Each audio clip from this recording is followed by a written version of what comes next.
السلام علیکم ورحمۃ اللہ وبرکاتہ۔ مولانا محمد الیاس مومن حفظہ اللہ تعالیٰ کا قیمتی جملہ کہ صحابی کسے کہتے ہیں؟ جو رسول اللہ صلی اللہ علیہ وآلہ وسلم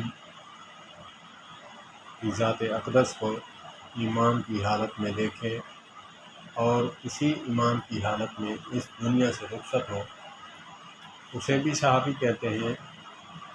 اور ایک بات اٹھائی کہ جو نابینا ہے صحابی، جیسے اور بھی صحابہ تھے، جیسے حضرت ام مکتوم رضی اللہ تعالیٰ عنہ، وہ فرماتے ہیں کہ وہ بھی صحابی بنتا ہے جو نبی پاک صلی اللہ علیہ وآلہ وسلم کو دیکھے، زیارت فرمائے اور آپ کی صحبت میں رہے، اور اسے بھی صحابی کہتے ہیں جو نابینا ہے، دیکھ تو نہیں سکتا، آقا کریم علیہ الصلوۃ والسلام کے پاس آیا، وہ ایمان کی دولت سے مالا مال ہوا، اور آقا کریم علیہ الصلوۃ والسلام نے اپنی نگاہ کرم اس پر فرمائی، وہ بھی صحابی بنا۔